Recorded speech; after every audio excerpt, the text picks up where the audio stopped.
성탄절이 이번 주 금요일입니다. 지금 오늘이 대강절 네 번째 주간이고요.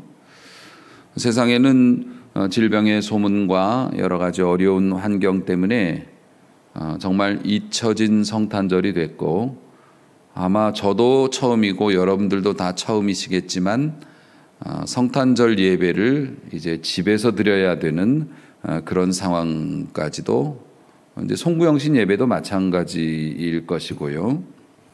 되어서 정말 잊혀진 성탄절이 아닐까.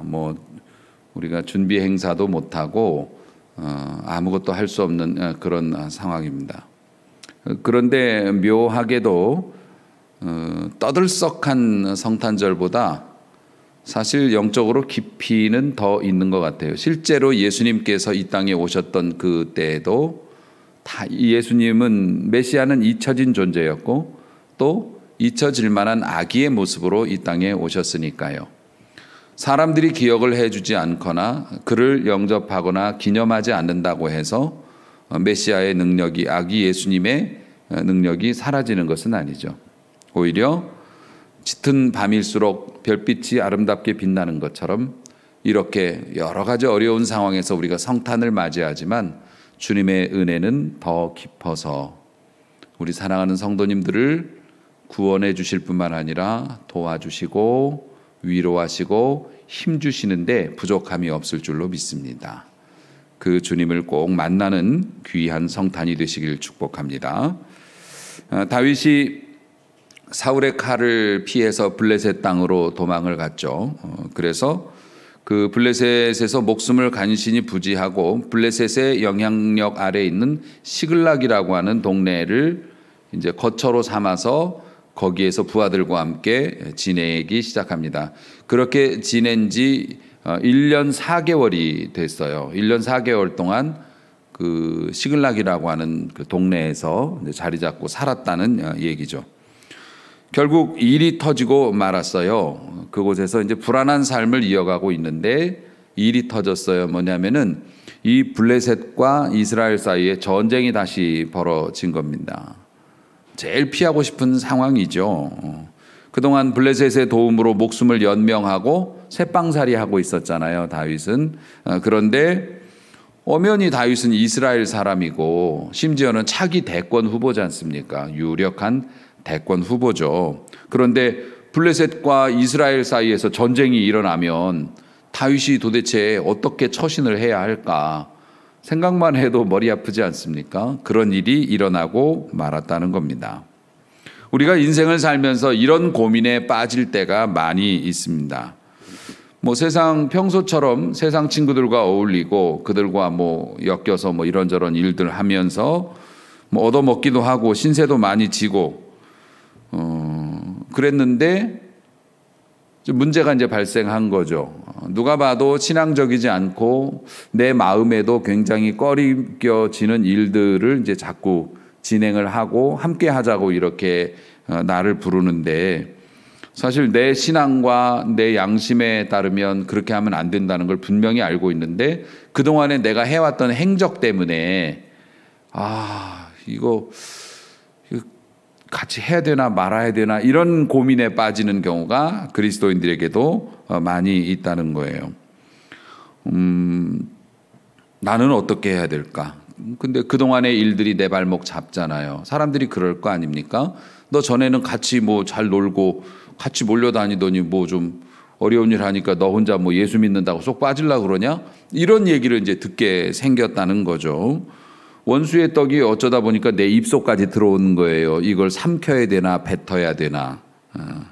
삼키자니 하나님이 두렵고 내 자신이 실망스럽고 뱉자니 그동안 해왔던 일이나 이런 것들을 거절했을 때 나에게 오는 여러 가지 손해나는 상황들이 무섭고, 이럴 때 어떻게 해야 되나요, 목사님? 이런 상황이 어떻게 해야 되나요? 물어보신다면 저는 정확하게 대답해 드릴 수가 있죠. 저도 잘 모르겠습니다. 저도 잘 모르겠습니다. 왜냐하면 저도 그런 상황을 겪고 있을 때가 있을 테니까요.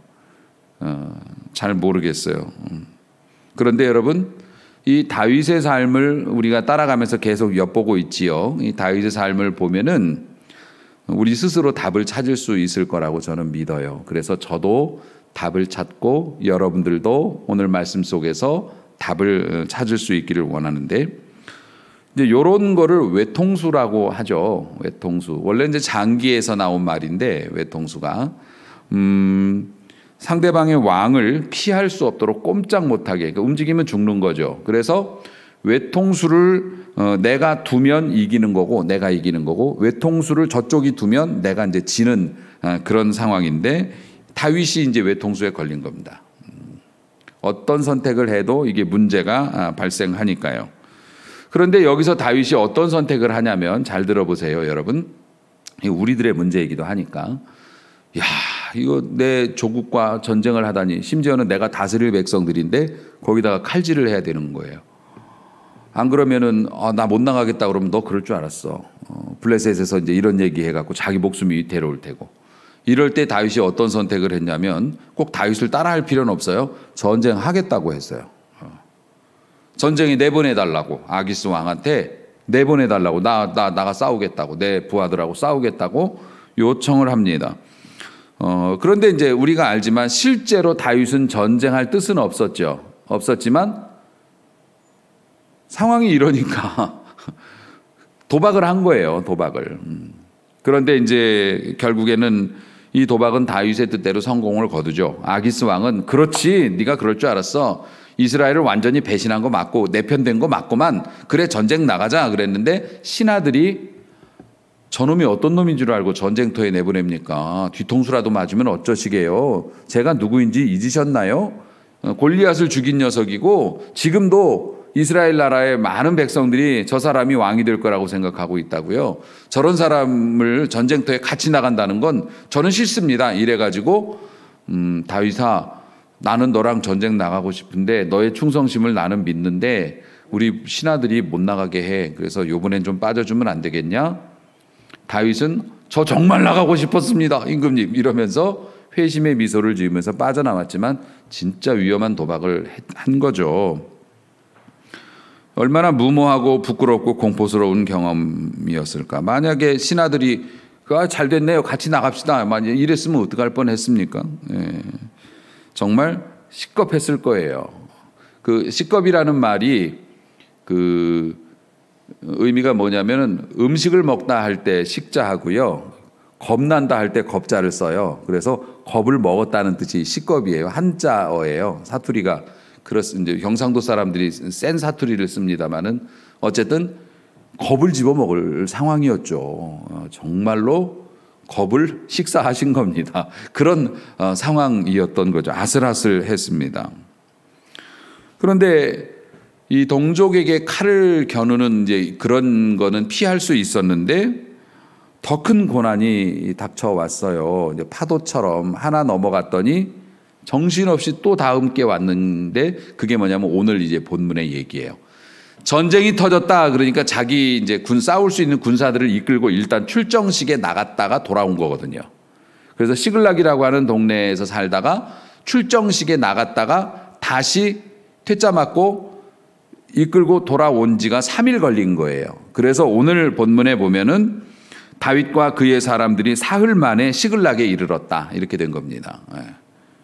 와봤더니 아니 이게 아말렉이라고 하는 이제 주변에 있는 그 부족들이 시글락을 하고 그 근처에 있는 동네까지 쳐들어와 가지고서 싹 불질러서 집을 태워버리고 여자들을 다 잡아간 거예요. 죽이지는 않았는데 싹 잡아서 가버렸어요. 그러니까 성읍이 불탔고 자기 아내와 자식들은 포로로 끌려가서 텅 빈 성읍이 된 겁니다.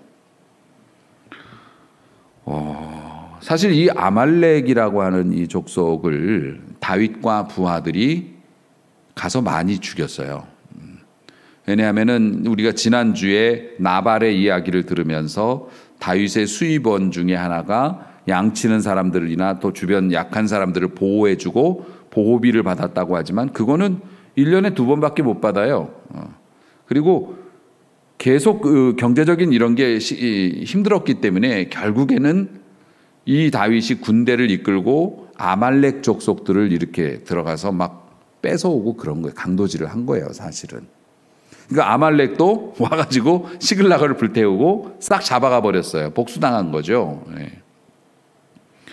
게다가 지금 이제 굉장히 아슬아슬한 상황에서 간신히 이 위기를 넘겨가지고 집에 왔는데 집은 불났고 애들은 다 잡혀갔고 부인도 잡혀갔고 심지어는 부하들이 다윗의 부하들이 어떤 사람들입니까? 같이 목숨 걸고 살면 같이 살고 죽으면 같이 죽고 했던 평생 동지일 줄 알았던 사람들이 자기 자식을 잃어버리고 자기 집이 불나니까 다윗을 돌로 치려고 했다는 거예요. 아마 다윗에게 있어서는 굉장히 충격적인 상황이었을 것 같아요. 다윗도 자기 아내들 둘이 있었는데 다 끌려갔어요. 그리고 다윗도 손해를 많이 봤지만 다윗이 믿고 의지했던 부하들이 돌로 치자 이런 얘기를 나올 정도였으니까 다윗이 굉장한 타격을 받은 거죠. 왜 이렇게 인생이 꼬일까? 왜 이렇게 하나를 넘었더니 세상에 호랭이를 피했더니 사자굴로 들어갔네? 왜 하는 일마다 이렇게 꼬이지? 다 포기하고 죽어버릴까? 우리는 그러죠. 왜 하나님은 내가 이런 일을 겪게 만드시는 거지? 왜 이런 일이 나에게 올 때 막아주시지 않은 거지? 라는 그런 생각을 하게 되죠. 그런데 사실 우리가 그런 생각을 하지만은 사실 그러한 일들이 어느 날 갑자기 아무 생각 없는데 우리에게 튀어오는 것은 굉장히 드문 일이에요. 이제 이게 오늘 말씀의 요지인데요. 여러분, 우리가 눈치를 채지 못해서 그렇지 사실 우리가 씨앗을 뿌리고 거두는 경우가 거의 대부분입니다. 물론 하나님이 이유 없는 고난을 주실 수 있을까요? 없을까요? 우리에게? 사실 이유 없는 고난이라는 건 없죠. 우리가 이유를 모르는 고난은 있을 수 있죠. 우리가 이유를 이해하지 못하는 고난을 하나님이 주시기도 해요. 욥기가 그것을 증명하고 있죠. 하지만 그런 것들은 정말 특수한 상황에서 예외적으로 가끔씩 그런 일이 있을 수 있어요. 나중에 보면 이제 알게 되지만 그것도. 그런데 우리의 삶에서 겪는 상당수의 어려움들은 사실은 우리가 그 전에 뿌린 게 있기 때문에 거두는 거라고 보는 게 합당할 것 같아요. 우리의 삶을 보면 사실 우리가 그동안 뿌린 것이 있었다는 거죠.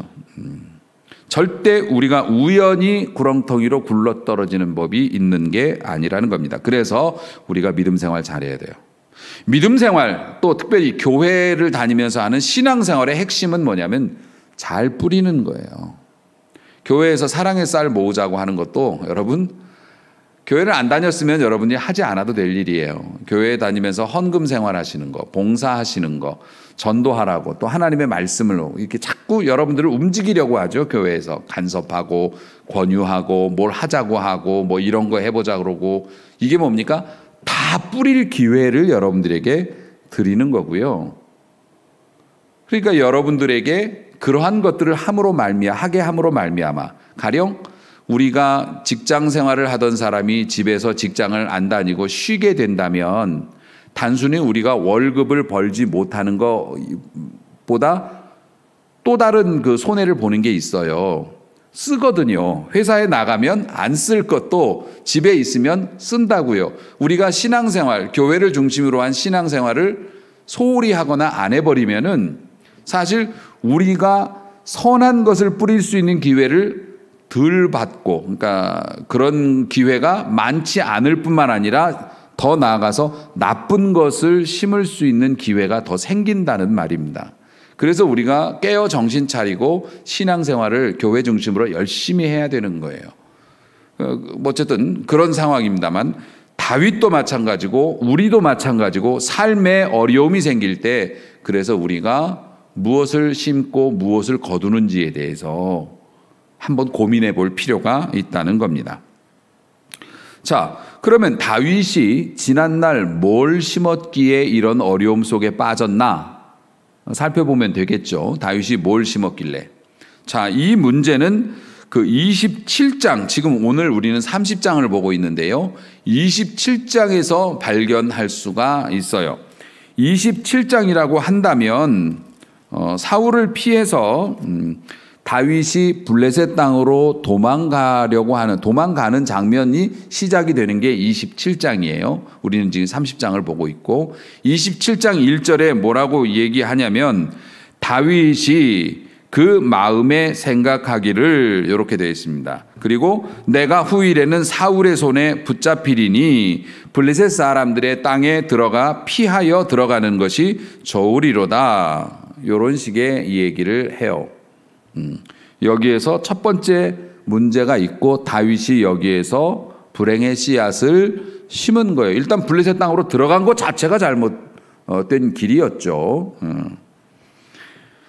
그러니까 다윗이 첫 번째 문장이에요. 그 마음에 생각하기를 자기가 속으로 생각했다는 거예요. 그리고 나서 내가 지금은 아니지만 얼마 지나지 않아서 사울한테 내가 잡혀서 죽을 거야. 그러니까 블레셋이 원수의 나라이고 부정한 나라이지만 거기라도 가서 나 살고 싶어. 이러고 행동을 옮겼다는 겁니다. 다윗이 이 장에서는 27장도 마찬가지지만 그 후에 다윗이 기도했다라고 하는 장면이 하나도 나오질 않아요. 왜 안 했을까요? 내 생각에는 내가 생각해 볼 때 내 판단으로는 여기에서부터 심은 거예요. 이게 당연히 내 생각대로 움직이면 되니까 기도할 필요가 없는 거예요. 반대로 말하자면 기도하지 않는 사람은 뭡니까? 내 생각대로 움직이고 거기에 만족하는 건 사람이라는 것이고, 근데 이게 이제 슬며시 심는 행위가 되는 것이죠. 두 번째 그 잘못 심은 것도 있어요. 부정적인 생각, 추론이죠. 나는 지금은 아니지만 곧 사울에게 잡힐 거야, 잡혀 죽을 거야라는 확신을 가지게 됐다는 겁니다. 자기가 그렇게 생각했어요. 누구나 그러니까 미래의 일을 예상하고 있지만은 사실은 사람은 누구도 미래의 일을 예상은 할 수 있지만 맞출 수는 없죠. 그런데 사람들은 뭡니까? 끊임없이 비관적인 미래에 초점을 맞춰요. 거기에 포커스를 맞춰요. 그러면 어떤 상황이 벌어지냐면 내 마음속에 염려의 뚜껑이 열려요. 음식물 쓰레기 뚜껑 열면 냄새 확 올라오죠. 그것처럼 염려의 뚜껑이 열립니다. 내가 내 생각을 하고 그 다음에 내 생각을 대로 움직이다 보니 미래에 대해서 불안한 마음과 잘못될 거야 라는 확신이 생기면 염려라고 하는 음식물 쓰레기통 뚜껑이 열리는 거죠. 그러면 어떻게 됩니까? 내 마음대로 이제 행동하는 거죠. 인간은 길을 잃으면 더 빨리 뛰는 유일한 동물이라고 제가 말씀을 자꾸 드리죠. 짐승들은 길을 잃으면 멈춰서서 냄새를 맡고 신중하게 어디로 가야 되는지 탐색을 모드에 들어가지만 인간은 자기가 길을 잃었다고 생각되면 길을 찾아야겠다는 생각에 더 빨리 움직이다가 문제를 일으키게 된다는 거예요. 그런데 여러분, 내가 죽을 거야 곧. 지금 이 상황에 보면 내 생각에는 내가 죽을 거라고 생각해. 그 말이 맞아요, 안 맞아요? 맞는 말이 아니었어요. 왜냐하면은 사무엘 선지자가 처음에 기름을 부으면서 했던 말이 뭐냐면 너는 이 나라의 왕이 될 거라고 하나님이 말씀하셨다. 하나님의 약속을, 그것도 기름을 부어가면서 사무엘 선지자가 집에까지 와서 들판에 있던 자기를 굳이 불러들여서 가족들 앞에서 기름을 부으면서 너는 장차 왕이 될 것이다. 하나님의 종이 그렇게 신탁 예언을 했단 말이에요. 그걸 다윗이 들었다는 겁니다. 또 우리가 지난주에도 봤지만 아비가일이라고 하는 여인이 자기의 남편 나발과 집안 사람들을 죽이러 오는 다윗을 가로막으면서 했던 얘기가 있어요. 25장 30절에 보면 내 주를 이스라엘의 지도자로 세우실 것을 내가 믿고 알고 있습니다. 일맥상통한 얘기예요. 요나단, 사울의 왕의 아들이었던 다윗의 친구 요나단도 여러 번 그런 얘기를 했어요. 네가 다음 왕으로 세워질 것을 나는 믿는다라고 확신했어요.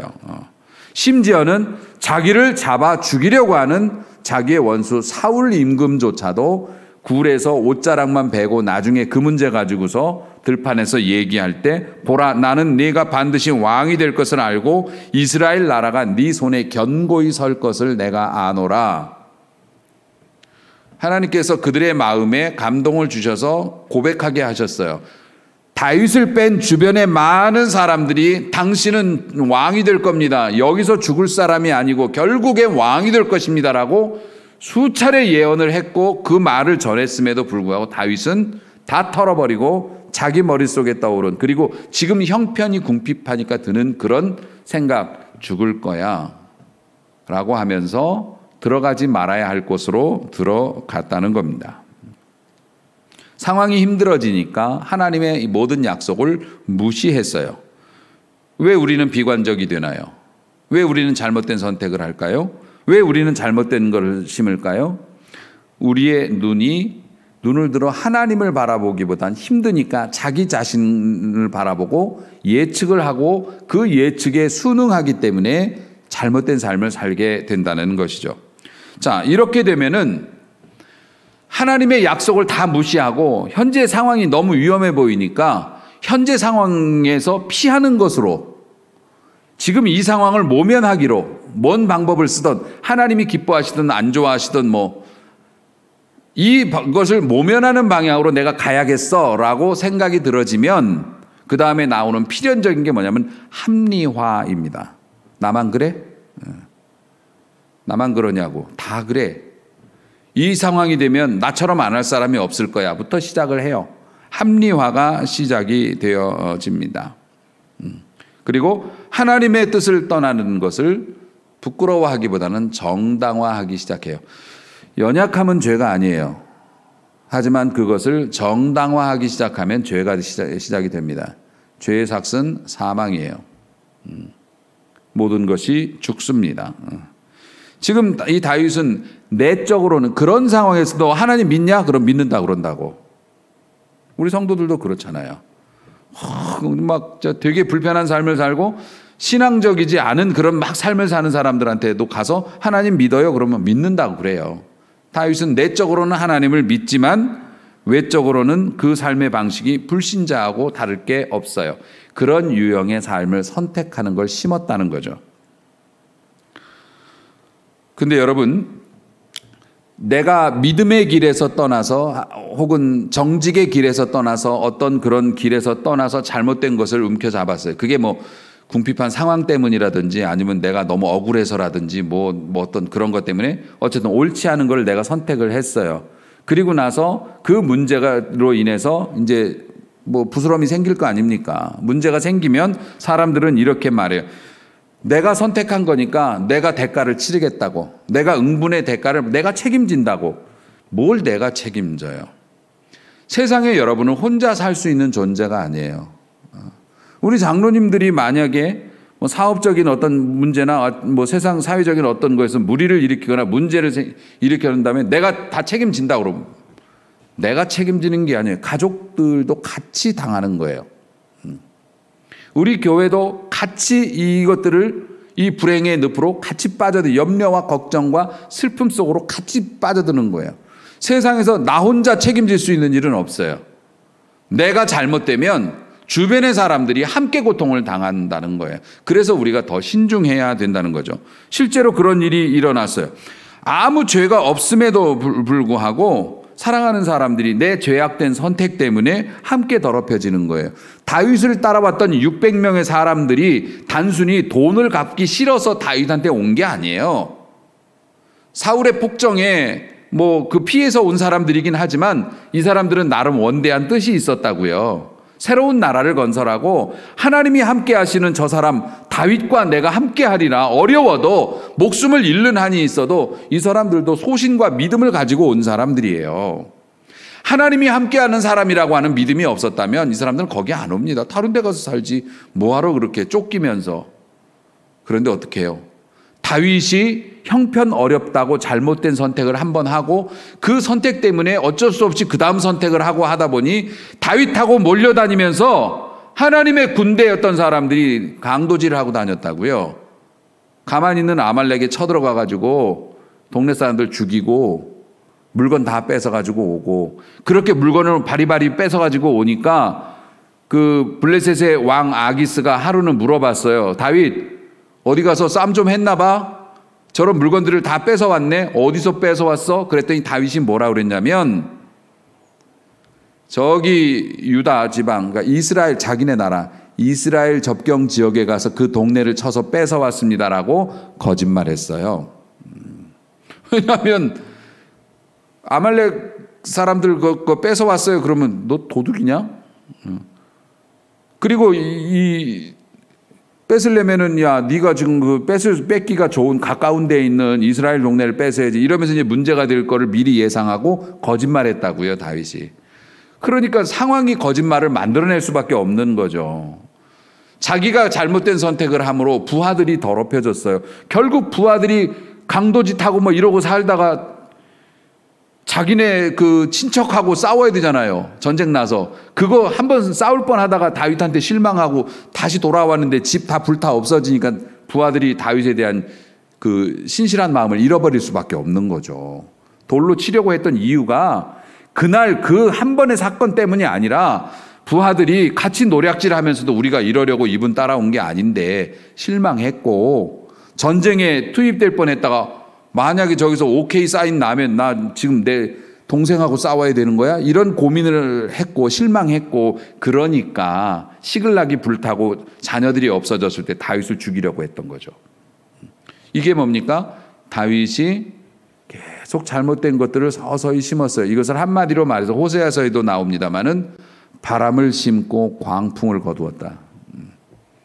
이게 성경의 원리예요. 30배, 60배, 100배는 축복을 받는 원리이기도 하지만 벌을 받는 원리이기도 해요. 우리가 아무런 생각 없이, 혹은 내가 궁핍하니까, 혹은 내가 좀 속상하니까, 화가 나니까 내 권리라고 생각해서 하나님이 싫어하시는 것들, 그런 선택을 하게 되면 선택이 선택을 만들어내고, 이런 작은 것들, 바람을 심고 태풍을 거두게 된다. 사랑하는 성도 여러분, 이 말로만 설명해도 진짜 다윗이 얼마나 답답할까요? 사표를 몇 번을 써도 될 만큼, 또 혹은 나 그만 살고 싶어 말해도 이상하지 않을 만큼 진짜 바닥입니다. 왕이 되기는커녕 지금 집에 불 나갖고 다 타버리고, 내 가족들하고 우리 직원들 가족들 다 나 때문에 이렇게 됐고, 직원들은 날 죽이겠다고 덤비고 있고, 왕이고 뭐고 간에 지금 이거 이 정도 바닥에 떨어지면 많은 사람들이 어떡합니까? 기법하죠. 손들죠. 왕은 무슨 왕이냐? 나 그냥 내가 책임지고 죽어버릴란다. 여러분, 우리가 하나님으로부터 멀리 떨어져 살면서 재미를 느끼고 자유롭다고 느끼고, 심지어는 진작 이렇게 좀 쉴 걸 이러면서 기쁨을 느끼기도 하지만 반드시 거기에 대한 대가가 찾아올 거라고 하는 사실도 잊지 않았으면 좋겠습니다. 선을 행하되 낙심하지 말아야 돼요. 왜냐하면요, 어떻게 해요? 때가 되면 반드시 거둔다. 이 말씀이 얼마나 무서운 말씀이에요. 악을 행하놓고서는 기뻐하지 말아라. 왜냐하면 그 악의 대가도 반드시 거두게 될 것이기 때문에. 우리가 이런 거는 여러분들이 별로 안 좋아해서 설교 시간에 많이 안 다루잖아요. 겁주는 거예요, 목사님. 이러실 수 있기 때문에. 그렇지만 이건 명백한 진리입니다. 바람을 심으면 태풍을 거두고, 미라를 심으면 큰 나무를 거두게 됩니다. 아멘. 하나님이 만드신 창조 법칙도 그렇습니다. 자, 어쨌든 하나님의 뜻을 떠난 결과로 얻었던 육신적인 약간의 이익, 그 이익은 순식간에 시간이 지나 사라지고 엄청난 태풍의 상황을 맞게 됐는데, 자, 어떻게 다윗이 이거 수습했을까요? 수습이 됩니까? 말도 안 되죠. 혼자 힘으로 어떻게 해요? 다윗은 부하들도 다 떠나버렸는데 혼자 힘으로 이거 어떻게 수습해요? 그런데 수습을 했어요. 목사님 어떻게 수습을 했나요? 성경 좀 보세요. 여러분, 어떻게 이 사람이 수습을 했냐면 너무나 간단하게 수습을 했어요. 너무나 간단하게 수습을 했어요. 오늘 본문에 그러니까 여기에 신앙의 신비와 비밀이 있어요. 오늘 이 말씀은 우리가 함께 한 말씀은 다윗이 되살아났던 자기가 다시 역전의 은혜를 입었던 굉장히 단순하고 간단한 딱 한 가지의 사실을 보여주면서 우리에게도 그 길을 따르라라고 명령하고 있어요. 힘들면, 어렵다면, 진짜 답이 안 되게 어질러져 있다면, 내 힘으로 치울 수 없는 것들 그 앞에서 치워야 되는 상황이라면 다윗의 길을 따르라. 다윗의 길을 따르라. 30장 6절 말씀입니다. 백성들이 자녀들 때문에 마음이 슬퍼서 다윗을 돌로 치자 하니 다윗이 크게 다급했어요. 그런데 어떻게 해요? 그의 하나님 여호와를 힘입고 용기를 얻었더라. 힘입고라는 원어의 의미는 안에서라는 뜻입니다. 여호와 안에서. 그전에는요 밖에 있었어요. 멀리 떠나지는 않았지만 하나님의 은혜 문 밖에 있었어요. 교회 문 밖에 있었어요. 교회를 떠난 건 아니에요. 문 밖에 있었어요. 그런데 여호와를 힘입고라는 말은 여호와 안에서 안으로 들어왔어요. 뭐예요? 변한 건 아무것도 없습니다. 마음을 바꿨어요. 죽든 살든 다시 하나님의 뜻을 따르자. 마음만 바꿨을 뿐이에요. 그랬더니 어떻게 돼요? 용기를 얻었더라. 아멘. 내가 마음을 바꿨어요. 뭐 이렇게 돼갖고 하나님 별일 낯도 없으니까 나는 그냥 자포자기하고 자살할래. 이게 아니고 이왕 여기까지 왔지만 그래도 하나님께는 길이 있을 거라고 믿어. 나 다시 하나님의 방식대로 살던 죽던 해볼래 라고 마음으로 여호와의 은혜 안으로 들어갔더니 용기가 생겼다는 거예요. 용기가 생긴 다음에 그 다음 어떻게 해요? 7절 보니 다윗이 아히멜렉의 아들 제사장 아비아달, 하나님의 말씀을 맡은 자 목회자에게 원하건대 에봇을 내게로 가져오라. 아비아달이 에봇을 다윗에게로 가져갔다. 에봇이라는 게 원래 제사장들이 입는 그 예복이잖아요. 그게 뭐냐면 예배가 시작이 됐다는 거예요. 하나님 앞에 격식을 갖추기 시작했다는 겁니다. 예배가 기도와 예배가 시작이 됐다는 겁니다. 그리고 30장 8절 다윗이 여호와께 물어봅니다.